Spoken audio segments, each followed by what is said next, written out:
Before the Silence, a light series short story, written by Jacqueline Brown, narrated by Margaret Glockham.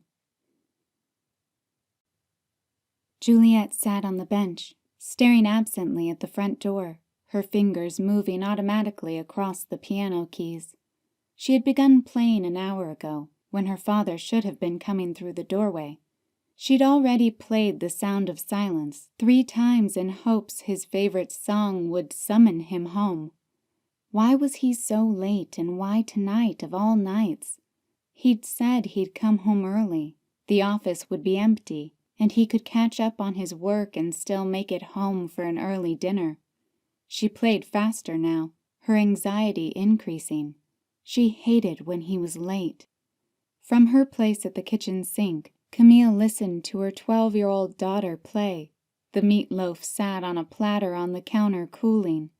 Camille glanced at the clock, after 7. If John wasn't home in 10 minutes, she would feed the kids. He wouldn't mind. He never did. He'd texted that afternoon, saying the day was not going well. Ridiculously, his brief text had brought tears to her eyes. They'd stayed in town this week to allow him the advantage of a quiet congressional building, despite the pleadings of both their mothers to bring the kids home for Thanksgiving. Now it seemed they had chosen to spend Thanksgiving in this God-forsaken city for no reason. Again she blinked the tears away, knowing she needed to at least pretend to have it together for the kids. They'd been through enough. Juliet was a quiet child by nature, and the difficulties of the past year had reinforced that reclusiveness. Camille often sat watching her daughter stare at walls. Camille realized the move had been an awful mistake. She knew John had to run for office. It had been placed on his heart, and things placed on hearts were best done. Yet she wondered if they should have done what so many other politicians' families do, and live separately during session. The problem was, she and John were madly in love, and madly in love with their kids. The thought of their living apart was even worse than the thought of living in Arlington. Camille blamed John. If he wasn't such a good man, none of this would be an issue. He wouldn't have won, but even if he had, she and the kids could have lived back at home without him. The problem wasn't their family. The family had been fine for the last 15 years, better than fine. The problem was this place, here in this town, that supposedly loved diversity. People stared at her family. Juliet always noticed, and even their son Johnny noticed some of the time. How could he not? The people were usually staring at him. Camille hated those stares most, and it was all she could do not to fight back against the disgust spewed at her son.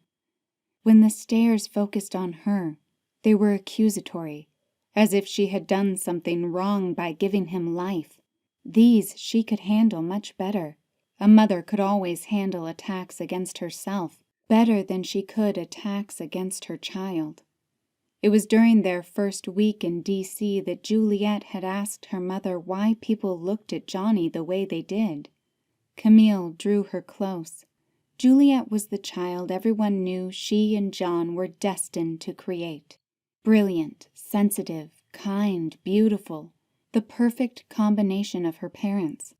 Perhaps that was why so many of their friends had struggled when Johnny was born and the diagnosis was undeniable. Some people don't like people who are different, especially when they consider that difference a disability.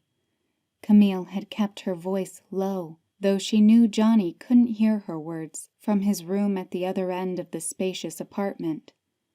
His disability, as others called it, was one of the greatest blessings of her life. Not only was it a core part of who her son was, but through his differences her own understanding of life had deepened. Johnny had in many ways saved her soul, or at least made her more compassionate, and more understanding that within life there were layers, and a depth that most never saw, not because it was hidden. On the contrary, it was always there, but so were the distractions. "But," Juliet said in a near whisper, "he's just a 15-year-old boy who's never done anything purposefully mean in his whole life. How could they not like him?" She sniffed, trying not to cry. She loved her big brother and was unceasingly patient with him, something Camille had always marveled at. "I don't know, honey. Some people are scared of people who are different. Sometimes that fear leads people to think the person who is different isn't as worthy or valuable," Camille said, knowing she herself had once believed that. She never thought children like her son shouldn't exist, but she did, long ago, believe they mattered less. She cringed involuntarily at the memory of her younger self. Juliet's face turned red with anger. "That's ridiculous. Johnny is no less valuable, no less important. God loves him as much as anyone, and that's what matters, not what he can or can't do." Camille pulled her daughter to her shoulder and silently thanked God her daughter was nothing like her as a young girl. "That's right, sweetie, but not everyone believes that." "But they should," Juliet said as she lifted her head and stared into her mother's eyes. Camille laughed. "I know, but the beautiful thing about our country is people are allowed to believe differently than we do." "People shouldn't be allowed to be stupid and mean," Juliet said, crossing her arms. Camille ran her fingers through her daughter's hair. "You are right, people should not be mean. But you need to be careful not to see your beliefs as the only ones allowed. It is true we should have strong beliefs within ourselves and our families, and we should understand clearly what they are and why we hold them. But we must accept that others might see the world differently. It's how a democracy works, and for all of its failings, I would much rather be here in a democracy than anywhere else." Juliet knew better than to continue this discussion. Her parents were hopelessly patriotic and demanded that their children respect others, even when they disagree with them. It was the reason her father had run for Congress and why so many had supported him during his campaign. Juliet sat on the bench as the sun crept over and lit the pages of the partially filled composition sheets. The music she composed came from some deep part of her soul, a part that only music could reach. It often made those who listened cry, sometimes for joy, sometimes for sorrow. This reaction pleased Juliet, reaching the depths of a person's soul and bringing forth emotions they never expected. It's what every composer dreams of doing. Nothing brought her as much peace or as much joy as when she was composing. Time stopped, and hours seemed like minutes. Her mother homeschooled her to allow her this freedom. Juliet knew this time was a gift. It's what child prodigies did, the psychologist had told Camille and John when their daughter was only 8. They move beyond where the rest of us stop, and they do it at an earlier age than we could ever imagine. That was when Juliet was playing pieces she should not have been able to play. She started composing a few years later when she was 10. Now at 12, her pieces rivaled those of contemporary masters. The sun dipped lower. Juliet stood and went to the light switch. She flipped it on and returned her gaze to the front door. Still he did not come. She turned and went to the large sliding glass door looking down on the city. She touched the glass, cold and smooth against the warm tips of her fingers. A storm was coming. Her mother had said so, but that wouldn't matter. Her father would be home soon, and they would spend the next 4 days together in their warm apartment, eating the food her mother had been preparing all week. Tomorrow, while her mom cooked, they all would watch the parade on TV. It wasn't Juliet's favorite thing, but Johnny loved it. He always laughed and clapped as the giant balloon creatures flew over and the elaborate floats rolled along the streets of New York City. Once the meal was eaten, she and her father would do the dishes and her mother would relax on the couch, watching Johnny watch the parade. This year would be strange without the rest of the family around. Juliet told herself that was okay, and it would be nice to have a quiet apartment instead of a house filled with little cousins. But she knew she was lying. From her spot at the window, Juliet could see the emptiness of the streets. D.C. was a strange place. So many of the people here were never really here. They traveled in and out, but this was not their real home, and so they left every chance they got. She wished her family was one of those leaving the city for a long weekend. She wished they were going home. Behind her, the door closed. She turned. "Daddy!" she said, running to him. Juliet knew she was far too old to call her father Daddy and run to him when he came home, but she didn't care about that. She never had. He was her best friend, and she always felt better when he was with her. He squeezed her to him, though not as tight as usual. "Is everything okay?" she asked, recognizing the fatigue in his arms. "It was a long day," he said, hugging her again and releasing her. He put his briefcase down on the table beside the door. "Do you want to talk about it?" Juliet asked, with concern in her voice. Camille gave her husband a knowing look. "Juliet, honey, let your father come in and sit down." "We waited for you," she said as she kissed him lightly on the cheek. "Will you eat with us?" "You shouldn't have waited," he said, taking his wife's hand. "We like to eat with you, Dad," Juliet said, holding on to his other arm. John glanced at his daughter and then back to his wife. "I like to eat with you too," he said, offering his daughter a weary smile. Camille stepped away, but he pulled her back and kissed her with the slightest hint of passion. He needed her strength. "What was that for?" Camille said in a teasing voice. "We'll talk later," John replied, looking more fatigued than she was used to seeing him. "That good, huh?" Camille said. Her sarcasm would have been evident even to Johnny. "Yeah, that good." "Let me get you some meatloaf, so you can at least eat something while you carry the weight of the world," Camille said, disappearing into their kitchen of stainless steel appliances and gray granite. She remembered the night he'd won the election. He'd looked tired then, too, but it was a good sort of tired. This was not that sort. Camille quickly blanched the green beans and placed slices of meatloaf on the 4 plates. She grabbed the tasteless cherry tomatoes from the fridge, wishing she had some from her parents' garden.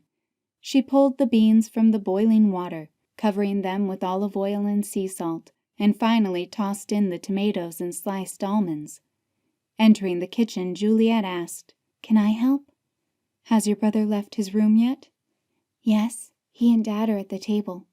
Dad looks awful, by the way." Camille had hoped her daughter hadn't noticed. "He's tired.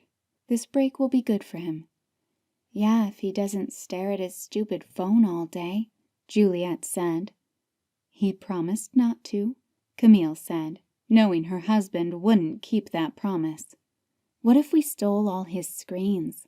Juliet said, taking 2 filled plates from her mother. Camille smiled. "I say we give him a chance, and then we steal them one by one if we need to." Dinner went smoothly, as dinners in their family usually did. Johnny complained about not wanting to eat his green beans, and Camille told him he had to eat 3. After that, there was no more arguing. The kids talked about their days, which had been uneventful since their mother had made the decision to keep them in the apartment. Tomorrow, when most of the city was deserted, they would venture out, and hopefully not get too many lingering looks. The weather wasn't supposed to get bad until sometime Friday. If it was nice enough and the city was empty enough, they might even have a picnic. It would be good to spend time outside, away from their stuffy apartment. After dinner, John did the dishes and Juliet played the piano. Camille sat beside her son, helping him sound out words in his chapter book. He was such a good boy, and if it weren't for the stares of others, his parents and sister would forget that he wasn't the same as everyone else. Juliet finished her 4th song. Camille knew the next few would make her cry. They always did. She stood, saying, "I'm going to take a shower." "Okay, Mom," Johnny said. He was used to this, part of the routine of the evening. In another hour or so, he'd go to bed and welcome it. He loved snuggling into his pillows, the sheets pulled high against his face. He missed sleeping with his windows open, but it was too loud here, and so high up it scared him. His legs always hurt when his mom told him to take the stairs up to their apartment, but she said it was good for him, and she never lied. He wished he was stronger, like his dad. Then his legs wouldn't hurt. He wondered if that would ever happen. He knew by the way people watched him that he was different. It only bothered him on the days when strangers looked at him in that mean way. Something about those looks made his heart cry. And on those nights, he pulled his covers to his eyes to dry the tears. After a few weeks of living in the city, he stopped asking his mom why people stared at him that way. That question made her face flash with a sort of sadness that made his heart hurt even more, and he decided he wouldn't ask her again. She was a good mom, the best mom he could imagine, and he didn't want to make her sad. "How's it going, Johnny?" his father asked as he came and sat beside him. "What's this word?" His father took the book from in front of him. Johnny pointed. "Hopeless. That word is hopeless." Johnny looked up at his father, whose voice sounded funny. "Are you okay, Dad?" "I'm not sure," John said. He was always honest with his son. He didn't always tell him the full truth, but he was always honest. "What's wrong?" Johnny's eyes were so innocent, so loving. John wondered how he could explain the cruelty of the world to someone who had never been cruel, who didn't understand it. "There are some people who are making me worried." "Why?" "Because," John said, not sure how to answer, "because they have lost sight of the beauty of the world, and they are powerful people, and I suppose powerful people who believe there is nothing good in the world make me nervous." "Why?" John hesitated and then said, "I've heard rumors that make me think they might do something stupid." "Stupid is a bad word," Johnny said. John smiled and rubbed his son's head. "You need a haircut, you know." "I know," Johnny said. "I guess that's my fault, huh?" "Yeah, but I wasn't going to say that." John laughed and hugged his son to his chest. He had never doubted his son's beauty or his dignity, and he was grateful for that. "How about tomorrow morning? I'll get the clippers out and we can sit on the balcony. Maybe you'll be able to see the White House while I give you a haircut," John said, releasing his son. "I can only see it with the binoculars," Johnny said. John tousled his son's hair. He was a good boy, a far better son than he deserved, and he knew that to the depth of his soul. "Do you want to talk now?" Camille said as she sat close beside her husband on the couch. John absently stared at the TV in front of them. "It's bad," he said, not looking at his wife. "It always is these days," she said, leaning back. "No one can get along. It's like you're working with 5-year-olds fighting over a toy. It's ridiculous." She had no patience for the current partisan politics. Her husband was moderate in his approach to all things, and because of that, he was constantly criticized for being too liberal or too conservative. Like the rest of his family, he didn't really belong here, but unlike the rest of them, he needed to be here. "Yeah, but something is different. This whole week has been bizarre. culminating in screaming matches today," he said, tilting his head back. "With you?" she asked, shocked. She'd never heard him scream. "No, not with me. But I couldn't help but hear. So much anger, so much hatred. Derek saw me walk by as he and Pam were exchanging shouts of expletives. He came after me." Camille raised her eyebrows. "He looked confused and angry, and said he was sure I'd said we were leaving town for Thanksgiving. I said we changed our minds. He got upset, really upset. He practically pushed me out of my office and shoved me into the elevator, making me promise I would load you all up in the car and drive home tonight." "Tonight?" "Yeah. He said I should surprise you. Throw our stuff together, get in the car and go." "That is odd." "And his tone. Camille, I'm telling you, he was almost panicked or distraught or something. It had to be one of the most bizarre conversations I've ever had." "I thought you said Derek liked you," Camille said. Derek was on the opposite side on many issues, but John had a way of winning people over, even if they disagreed with him. "That's just it," John said. "I think he was being nice. I think he thinks we need to leave." Camille stared past her husband at the large glass doors. The drapes were open, and the blackness of the night was causing the glass to act as a mirror. She saw her reflection. Her hair was wet, her eyes scared. "Why would he want us to leave?" Her voice was shaking. John took her hand. He didn't want to scare his wife, but he kept nothing from her. "He's said things before. Weird things about how messed up everything is, and about how we would all be better off if we could start over and do things right." "What does that mean?" she said, her voice still trembling. "I don't know. Nothing here makes sense." He bent his shoulders forward, holding his hands to his head. John had run for office to do what he thought was right, to try in his small way to bring sanity to a process that seemed spiraling out of control. He hadn't realized until today how far it had spiraled. Most representatives weren't around this week, let alone the day before Thanksgiving. Those that were here were either the new ones like him, trying to get a handle on things, or the veterans like Derek and Pam, who were at each other's throats. He respected them both. He respected most people. But he knew both were part of the problem, part of the entrenched hatred felt by both parties about those of the other party. As long as that intolerance existed, the spiraling would continue. "Should we leave?" "Leave?" John repeated, her words shaking him from the memories of the day. "I agree it doesn't make sense," Camille said. "But if someone who has been around forever and knows way more than us is telling you to leave for a few days, maybe we should.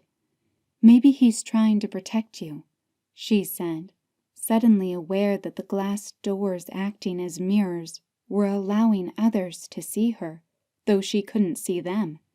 She stood and went to the drapes, quickly pulling them closed, shivering as she did so. "Protect me from what?" John said, his own fear rising. He had expected his wife to calm him, not make him more anxious. "I have no idea. Is the front door locked?" she asked, biting her lip. John stood and strode to the door. He hesitated and then opened it, to prove to himself he wasn't afraid. The white marble floor shone from the yellow recessed lights. The Thanksgiving wreath Camille had bought a few years after they were married hung on the door. He'd always loved that wreath. He closed the door and locked it. Feeling strangely sure of their need to leave, Camille said, "Why not go home for a few days? We can put the food in a cooler and cook it at my mom's, or your mom's." "It's a 10-hour drive," John said, his exhaustion battling against concern over Derek's words. John was right, Camille decided. The kids were already in bed, and Johnny never did well when he woke in the middle of the night. "Let's leave in the morning, as soon as we can," Camille said, turning to face her husband, practically begging as fear rose within her. "Are you serious?" "I miss home. Being there would help me. I think it would help all of us. Plus, it seems foolish not to listen to Derek's warning," she said. John leaned his head back against the couch. His back hurt just thinking of the drive. "If that's what you want," he replied. She squeezed his hand. "Thank you," she whispered, the fear calming. Johnny was the first awake. He was always the first awake. He went to the drapes and pulled them open, part of his morning routine. He squinted against the morning sun. Then his eyes drifted from building to building, and eventually down to the street. He stared, not understanding what he was seeing. The lack of understanding had nothing to do with the simpleness of his mind, but the strangeness of the scene. Cars dotted the road, but they didn't move. People ran around, and though he couldn't hear them, he thought they must be screaming. He stared harder. There were people on the ground. They weren't moving. He grabbed his binoculars from the bookshelf. He didn't open the sliding glass door. Something told him not to, and he listened to that something. He stared with his binoculars. Gasping, he flung the drapes closed. "What's wrong?" Juliet asked her brother. Johnny sat with his knees pulled to his chest, his body rocking on the couch. He shook his head. He didn't want to talk, or perhaps he wasn't able to. "You can't just sit in silence when you're upset. You have to talk to someone," Juliet said, repeating the words her parents had told her dozens of times. Johnny lifted a finger and pointed to the drapes. Juliet looked at him, not understanding. She went to the drapes, pulling them back, letting in the light. She stared like her brother had done, but because her mind was faster than others, not slower, she understood the scene she saw and pulled the drapes closed, turning from them as she did. "Where are the police?" she whispered, staring blankly. They had to be called. She ran to her parents' room. Johnny ran after her, afraid to be alone. Her parents were sleeping. Why? This was Thanksgiving Day. By now her mother should have been up, cooking. Her father sipping coffee as he leisurely read the paper. Juliet reached for her father's phone that was charging on his nightstand. It was never more than a foot from his body. She clicked the button. Nothing. She pulled it from the cord, her hands shaking as she tried to get it to turn on. "Juliet?" her father croaked, exhausted from a nightmare-filled night. Juliet didn't answer. She threw his phone to the bed and ran to her mother's nightstand. She picked up that phone. Her hands shook so much she found it difficult to connect her fingers to the buttons. Nothing happened. Juliet wanted to fall apart. Her mind wanted to go silent, but she couldn't. Not yet. Her parents sat up, her mother's hair tangled from her own restless night. "Johnny, are you okay?" his mother asked, confusion and fear washing over her when she saw the vacant expression in her son's eyes. "Something's happened," Juliet answered, forcing the words out. Her parents ripped the sheets off and ran to their children. "What is it? What's wrong?" Camille said, touching her son's face. His fear calmed with his mother so close. She would know what to do. She would tell him the people on the street weren't dead, that the blood he thought he saw was only ketchup or paint. Juliet went to the window. She pulled the cord to open the drapes, her head getting dizzier and dizzier with every inch they moved. Her father came beside her. He unlocked and slid the door open, stepping out onto the balcony's cold concrete. Beneath him he saw a scene almost identical to what his children had witnessed. "John, what is it?" his wife called out. She stood in the center of the room, an arm around each child. The sound of her voice caused the worst kind of fear to fill his mind. How would he protect her? How would they protect their children? He turned, running past his family, practically jumping for the light switch near the bedroom door. Over and over again he flipped it. Over and over again. Nothing happened. He remembered then the testimony of a scientist stating that more funds needed to be allocated to defend the electrical grid. She had warned it was vulnerable. She said solar flares could have a devastating effect. Or, heaven forbid, an attack. An attack? He'd been the one to ask the question. Yes, she'd answered, and depending on the type, it could destroy the cars and all electronics. In that scenario, she'd said most people wouldn't make it 6 months, and the ones in urban areas wouldn't make it 1 month. Her words had been terrifying, but on that day, he had thought her assessment was far-fetched and futuristic. More funds were always needed for everything, and most for current needs, not futuristic threats. He remembered now how ridiculous Derek had said the whole thing was. Of course, the scientist's request had been denied. "John?" Camille's voice shook with fear as she held their children close to her. All of them stared at him. "The phones are dead, and the cars must be too," John said, afraid to meet the gaze of his family. "This is more than a power failure." Whatever this was, Derek had known about it, John realized. He must have, and had been trying to warn John, to get him out of the city. "How did this happen?" Camille asked, her face paler than he'd ever seen it. "What could do this?" "I don't know," John said, his heart racing. His children stared at him, each hopeful their father could explain away what they had seen on the streets, their mother terrified because she knew he couldn't. He forced the words to come. "The world has changed." Juliet's story continues in Through the Ashes, Book 2 of the Light series. She is known in that story as the Corner Girl.